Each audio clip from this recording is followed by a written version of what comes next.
여러분은 지금 재테크를 하고 계신가요? 이 영상을 보고 계신 분들은 아마 부동산이든 주식이든 채권이든 혹은 금, 은, 원유 같은 투자를 한두 개쯤 하고 계실 거라 봅니다. 이러한 투자 상품은 크게 위험자산과 안전자산으로 분류됩니다. 당연한 이야기지만 위험자산과 안전자산은 반대로 움직이겠죠?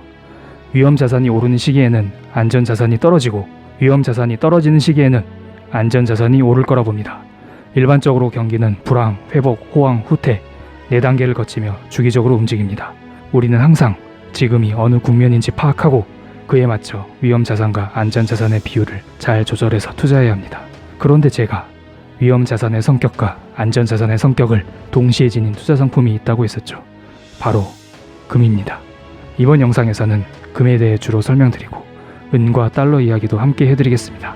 다른 투자 상품에 대한 설명은 추후 다른 영상에서 말씀드리겠습니다. 금에 대한 기본 개념은 5월에 올려드린 경제위기 대비책 달러가 아닌 금에 주목하자에 자세히 설명드렸으니 안 보신 분들은 꼭 보고 오시기 바랍니다. 저는 지금 이 자리에서 기다리고 있겠습니다. 다 보셨나요? 금에 대한 특징은 두 가지로 요약될 수 있습니다. 첫 번째, 금은 달러와 반대편에 서 있습니다.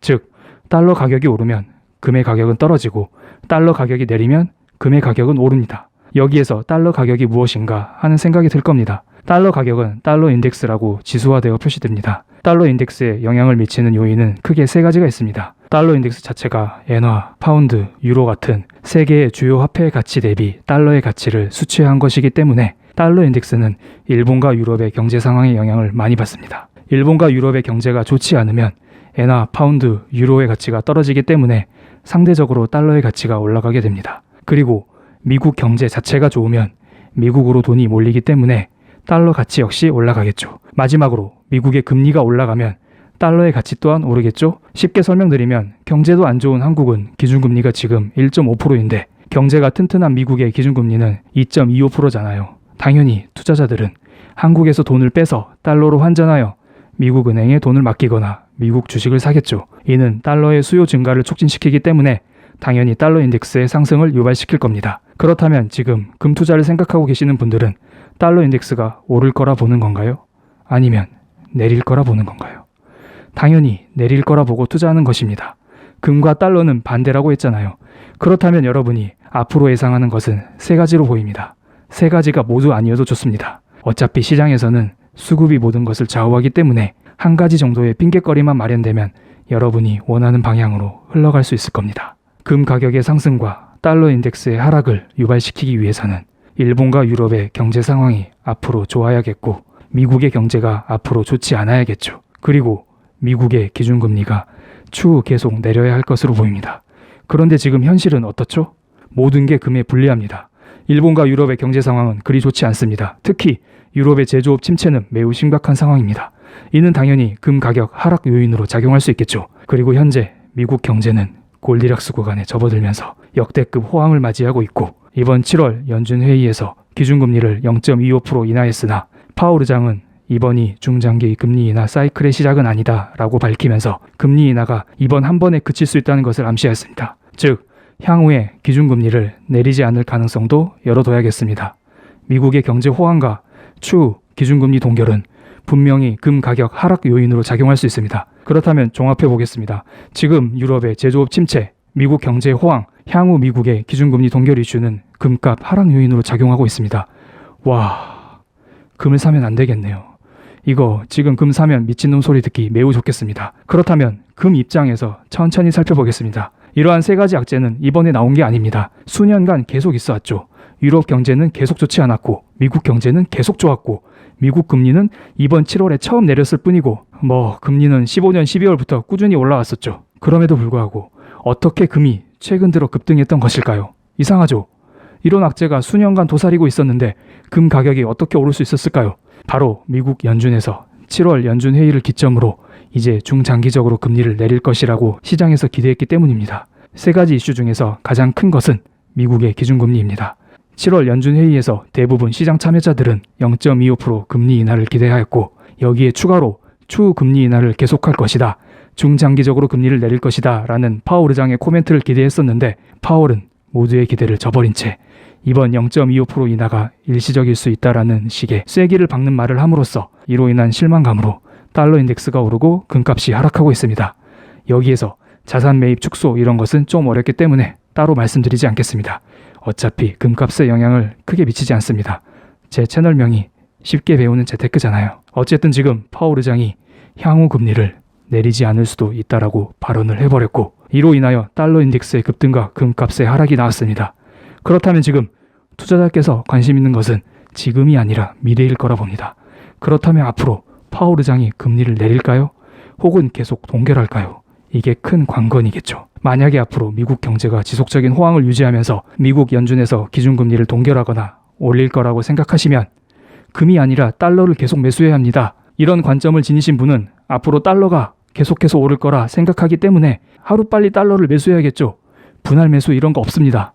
반대로 앞으로 미국 경제가 주춤거리면서 미국 연준에서 기준금리를 내릴 거라 예상하신 분은 달러가 아니라 금을 매수해야겠죠.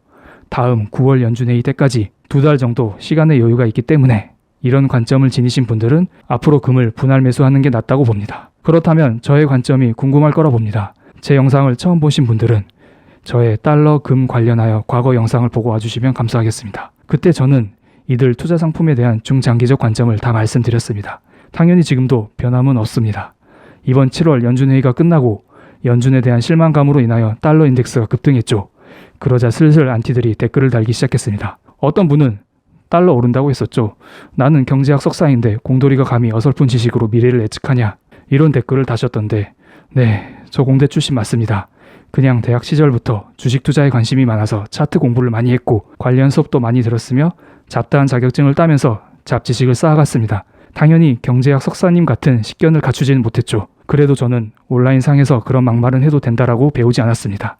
다양한 투자 상품에 대해서는 제가 약간 긍정적인 입장을 밝혔지만 유독 달러만큼은 제가 원달러 환율은 올라봤자 1240원 부근이니 다른 쪽에 투자하는 게 낫다라고 강하게 말씀을 드려서 계속해서 공격을 받는 것 같습니다.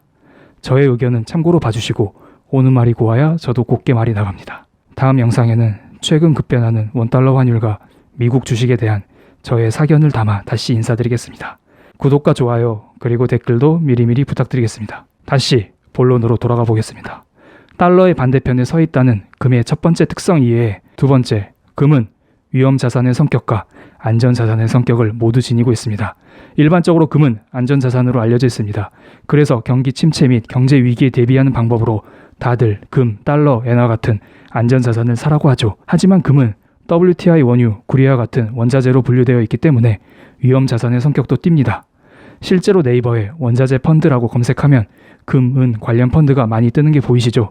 그리고 이런 원자재는 경제 위기 때 하락하는 경향을 보여주고 있습니다. WTI 유가와 구리의 경우에도 2007, 2008년 경제 위기 때 반토막 이상이 났던 것을 확인할 수 있습니다. 금은 위험 자산의 성격도 지니고 있지만 안전 자산의 성격을 훨씬 더 많이 지니고 있습니다.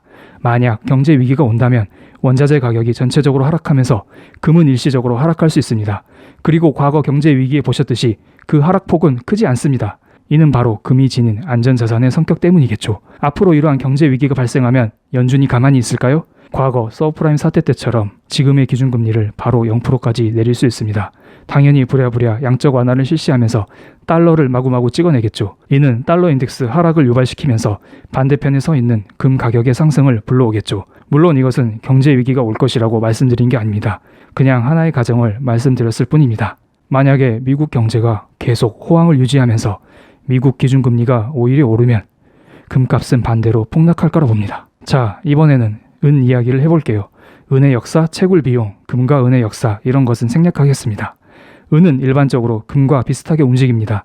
즉, 은도 금처럼 달러의 반대편에 서 있고 위험 자산과 안전 자산의 성격을 둘 다 가지고 있습니다. 대체적으로 달러 인덱스와 반대로 금이 먼저 움직이고 은은 뒤따라서 움직입니다.